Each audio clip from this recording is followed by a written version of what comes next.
Welcome all to Dominant Mets Nation. And today's topic focus is going to be on the young phenom, Luisangel Acuna. How good can this guy be? We know his brother is an MVP. He's a great superstar down in Atlanta. Could we possibly see the same in New York? Well, we're going to go through a couple factors today. We're going to go through a scouting report from when Acuña was 19. We're going to go through a scouting report, recent one, when he was traded to the Mets. What has changed? What has stayed the same? What has stood out to a bunch of scouts? And then also, we're going to start off by going over a player comparison that recently Luisangel Acuna was compared to.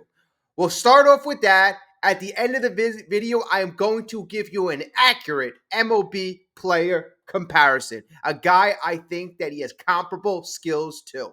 All right, so first, before we get into this, if you could like, subscribe. Right now, our New York Mets are 2 games ahead in the wild card hunt. So we are looking good, feeling good, lots of good positive energy. So if you're not a subscriber, it's your time to subscribe. And please, if you could help out the channel, likes help out the channel. All right, so let's get into the first part of the video. And it involves a very, as you see on the right part of the screen, a dumb player comparison. Okay, and when I saw this, I actually had to look at it twice because I didn't believe it. I'm like, oh, am I reading this right? This cannot be real. So MLB analyst Anthony Recker and former Mets catcher, so he has a history with the team, and he's an analyst, so he's a very intelligent guy, puts out on Twitter, and this is what the tweet says. I know it's probably the number and the stature, but Luisangel Acuna has a Dilson Herrera about him. So essentially, in that tweet, inexplicably, he puts Acuña's name next to a very big failure, Dilson Herrera, 30-year-old former major league player. He's failed all throughout his career, and it happens. It's hard to make the major leagues, but for him to compare and put his name in the same sentence, of course, that sends shockwaves throughout the media. It sends shockwaves throughout Twitter, everywhere. Everyone's like, oh my God, did you see the abysmal comparison? And you know what? Maybe, and I hope it was just this, the guy was looking for attention because, oh boy, I saw about 10 articles attributing this player comparison to Anthony Recker. So, Anthony, if you were looking for attention, okay, that makes a little more sense. But, you got to know if you're going to compare and put Acuña's name in the same sentence with a very failed major league player, it's not going to go well. Everybody's going to be like, oh yeah, maybe it is. Maybe it's going to be another Dilson Herrera bust. And so I just thought it wasn't fair to the young kid. He made that comment on September 14th.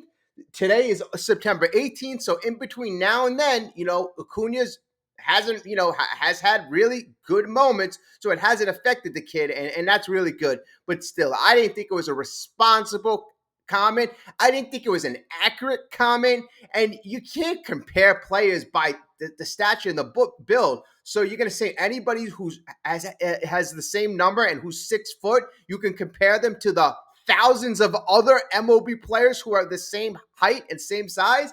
I mean, it just makes no sense. It makes no sense. I can understand if you actually believe that the tool set is similar, but apparently, he doesn't. So it just doesn't make sense. So all you have out there is negative scrutiny, and you have people thinking negative about Acuna, like, hey, he might be a bust.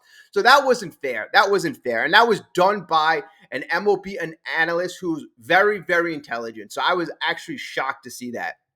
All right, so let's get a little more into the meat and bones of the video. And the first thing we're going to do is we're going to look at a scouting report all the way back for when he was 19. So that was about 3 years ago. And it was done by evaluator Matt Thompson. This is when he was in Texas, obviously. And so he started off by this. Um, Acuna is 19 years old. He's 5'10". And, I keep saying, is he 5'10" or is he 5'8"? All right, and I know I don't see 5'9". I either see 5'10" or 5'8". I find that, kind of peculiar. It's always even numbers. You don't see 5'11". You don't see 5'9". 6 foot, 5'10", 5'8". I don't know. I don't get that, but there must be a reason. Weight is 155 pounds. He throws right, hits right. Okay, so he is the younger brother of Braves superstar Ronald. Luis Acuna was signed as a part of the Rangers 2018 class. He has a similar leg kick, the same exceptional balance, and a similar finish to his swing.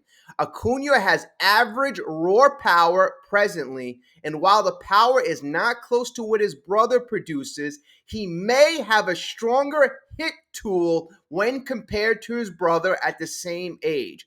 Ronald went through a physical transformation, though, and there's some hope that the same thing may happen. Defensively, he lacks a true position, but does seem to have the same skill set that you want to see. Without the growth spurt, I see him as a second baseman with an average hit tool and fringy power. So it's kind of funny. When he was 19 years old, the thought process was that potentially he could grow more. He could fill in to potentially bulk up or grow to a frame of Ronald Acuna. So that's actually pretty interesting. It's pretty interesting. We know that he didn't grow height wise, but he actually did grow build wise. He has put on a lot more weight, 155 pounds. You're going to see right now he's over 180. So he has put on a lot more bulk. So this is a scouting report from almost 4 years ago now, almost 4 years ago. So now we're going to look at more current reports and more current highlights of Luisangel Acuna. So this one that I'm going to look at right now, this one talks about Acuna when he was traded to the Mets. So this is exactly when he was traded to the Mets. So he was in Double-A at the time. And now they corrected. Acuna is 5'8". His weight is 180. So this report was done 6/30/2023. So a little over a year ago. He's 180 pounds, 25 pounds more than from 2 years earlier. Okay, so they rate his hit tool. They say that he's got a 45 hit tool. He takes aggressive hacks and needs to improve swing decisions. He loves to chase elevated fastballs and swing out in front. Does a nice job of splitting the gaps. Swing is fluid and his focus is on getting the ball in the air, but he can get on top of pitches, so trying to do so, hitting them on the ground. So they give him a 45 hit tool for the hit tool. Now, this is what really stands out. 2 years ago, they said that his raw power was average. Now, last year, they say that his raw power, they graded at 60, which is pretty high, 60. So they say that he hits the ball hard and aggressively. His exit velocities have been north of 110 miles per hour. For all, just a reference, that would be in the top half of the major league. It probably would be in the 80-something percentile in average exit velocity. So he hits the ball very hard, as we saw last night. Okay, game power, they ranked that at 55. The ball comes off the bat hard and hits to all fields. Ball carries nicely in the air, swings with intention to lift the ball in the air. Okay, so these tools cannot be taught. Raw power, game power. Power cannot be taught. You're either born with it or not. You might be able to improve it a little by working out, bulking up, but these are physical gifts. Now we're going to get to something that can be worked on. Plate discipline. Plate discipline, they rank them at 45 last year. So they go, can work the count, but won't walk a ton. Will come with swing and miss due to his over aggressiveness and likes to swing early in the at bat and anything close. So they say he's very undisciplined at the time. Okay, next tool, field. 50 they grade. Shows range both to his left and to his right, and he has good hands. And I actually heard Keith mention that a couple times. He has good hands. Has also played second base. Handles tough hops well. Not afraid to sacrifice his body to make a play. Makes good reads and positions himself well on the field.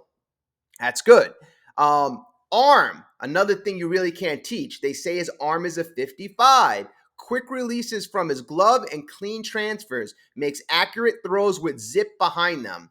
Okay, and run, they grade 55 as well. Good aggressive base runner who will steal bases, makes good jumps, and has good strides. Okay, so, those are some good things right there. The batting stance, they say he has an even, upright batting stance. Knees are slightly bent, holds the bat upright, and his hands and shoulders are level. Sometimes Acuna will grip the bat knob. All right, okay, that's interesting. Now we're going to go over strengths and weaknesses. Strengths. Very good athleticism with the ability to hit the ball hard. Shows good range defensively and is capable at playing either middle infield or outfield. Shows good game power. And they project him to be a guy. This is the scout says this. They project Acuna to be a 25 plus home run year, a guy 25 plus for a dynamic, athletic middle infielder. That is actually, that's something. Now we'll go to weaknesses. Likes to swing at anything close, makes poor swing decisions. At the time, he just flails at the bat trying to hit the ball hard. So that is discipline. That gets better over time. This right here is an extremely good scouting report. This is the scouting report that the Rangers, basically transferred when he was traded to the Mets. This is what the Mets were looking at when they acquired Angel Acuna last year. So this is what we have. So now we're going to look at a couple more things, and I'm going to tell you, my evaluation at the end. I have a player comparison. I actually have a good player comparison, and I'm going to tell you why I believe this guy's going to be great. So we have that coming up. These are just all the data that we have to go through. MLB.com, they actually grade him as his hit tool 55, power 50, run 55, arm 55, overall 55. So they actually, give him almost like a 5-tool player. And they say Acuna attached pitches with an explosive right-handed stroke and an aggressive approach. He'll draw his share of walks and doesn't strike out excessively. So this is a newer scouting report. So they're telling you that he still has an explosive swing. This is the newest scouting report, but they'll tell you that he will draw his share of walks. So right then and there, we're going from 2021 to 2023 to now the most recent report. He's got the aggressive swing and he's getting more discipline. So we are looking good here. Okay, so in this scouting report, it goes on to say, if Acuna can settle down a bit and drive the ball in the air on a more regular basis, he could be a 270 hitter with 20 or more homers per season. Okay, so now, we have another report that say he should at least hit 20 or more. The other one said 25 plus. This one says 270 hitter, 20 or more homers per season. So, nonetheless, we are seeing a guy with, very good potential and tools. Combining solid speed with savvy on the bases, Acuna swiped 126 bags in 151 attempts during his 2+ years in the minors. Earlier this year, he faced some questions about his ability to remain at shortstop, but he has shown that he has a solid range and arm to do so. He has had the tools and athleticism to play all over the diamond, and with Lindor in New York, Acuna could wind up in second base or center field. So, I do think he is, if he doesn't go to the outfield, he is our future second baseman. Iglesias is nice, but, Iglesias is 34 years old. But we'll see. We'll see. There's a lot of time. I like our infield now. It's rounding out. Right now, it's all homegrown. Homegrown. Vientos, Alonso, Alvarez, Acuna. That's a really nice feeling there. Okay, so that is the scouting reports. So, why will Acuna be special? Why will Acuna be great? And honestly, I wholeheartedly believe the guy will be great for quite a few reasons. The number one thing that has stood out to me from watching him the last couple of days, and the number one thing from reading all these scouting reports, is one thing: his swing, his hit tool. And you see it everybody says, from scouts to seeing it on TV, he has a level, explosive swing. He has a powerful frame.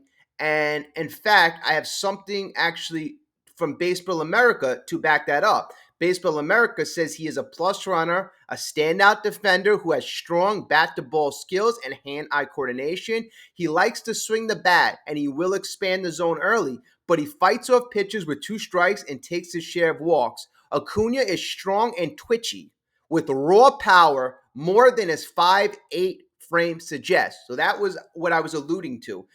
Despite being 5'8", his frame and his twitchiness makes him have the ability to be able to hit 25 plus home runs. I mean, he's not a regular 5'8" person. This guy, and this is, we're going into why he can be great. He's got the pedigree. He's got the physical build. He's got the mental makeup. Mental makeup is so big, it is super underrated. You could see the guy is exuding with confidence. Last night, when he made an error, you saw how most guys would put their heads down and and they would melt, but he didn't. The next inning, he smoked a double, and that ended up inspiring the team. So this guy has a great mental makeup. I believe he has elite physical tools: run, hit, power, fielder. You could put him all over the diamond. Well, honestly, in this kid, we are extremely lucky to have acquired him. And you could see how he has already meshed with the team. I mean, it looks like he's already been accepted. He's been there for 4 or 5 days. I mean, that is super, super impressive. I love it. I love it. And in his, I love the expressions on his face. He looks like he belongs. And he looks like he actually feels like he belongs. And but with him, his brother being in Atlanta, his brother being so accomplished and so successful, tells me that this guy is not going to accept failure and he's going to strive for greatness. Last year, I saw the competitive nature. Him and his brother, they were betting on who would have more stolen bases. So I love that competitiveness. They're both in the same division where, it's a rivalry right now. So, I mean, we are super, super lucky to have acquired this kid. And I'm going to say this because we're going to get into his player comparison. And the player comparison, you may kind of roll your eyes. You may say, what the hell are you thinking about? But, I'm going to take a couple things. The number one thing from the first scout, they said that he can hit 25 plus home runs. The last scout said that his frame shows raw power, twitchiness. It shows that he has the ability to do a lot more than a 5'8" person should be able to do. The first scout said that his hit tool is the best tool, but then he's developed power. He's developing more discipline. We know he's a speed demon. We know he could play infield. I'm just going to go out and say it right now. He has the potential to be a bigger Jose Altuve, a bigger Jose Altuve. They both have level, very powerful swing for their frame. They both play middle infield. They both are very fast. They both have good pedigree, and pedigree means a lot. Pedigree means was your dad a good player? Was your dad successful? I mean, there is a reason why LeBron James's kids were recruited when they were 12, 13 years old. There is a reason why Vladimir Guerrero's kids are all, being signed all over the place. Pedigree is a big thing. Pedigree is a big thing. You have a lot of father, son, even grandson generational players. And, it's hard to be a major leaguer. How can a grandfather, a son and, grandson all make the major leagues? It's pedigree. You are born with certain natural gifts, certain natural tools. And it looks like Acuna has those natural gifts, natural tools, and he has the mental makeup. And that is why I think that we have something really special, really great, and we are on a playoff race right now. You know how nerve-wracking that could be to a guy who is just making his MLB debut? This guy doesn't look like he could give a damn if it's playoff time or not. I mean, he's playing like he's done this. He's been there 1,000 times before. So I love what I see so far. So that's what we spoke about today. We went over Anthony Recker, the dumb comments. We went over a couple scouting reports. My MLB player comparison is Jose Altuve. Let me know. Drop in the comment. Who do you think that he would compare best to? And I'm not just, and I don't say it just because, he has a similar stature, a similar frame. In fact, he's bigger than Altuve, but I compare him based on what I project him to be. All right. Well, thank you so much. I appreciate each and every one of you for watching this. Like and subscribe. We're going to be coming out with a lot of content, going into the playoffs, going into the off season. It's a very big stretch run right now. We have our World Series run, and then shortly after that, we have free agent time. So we have a very, very busy next few months. Stick around, like and subscribe, and I will see everyone very, very soon. Have a great day.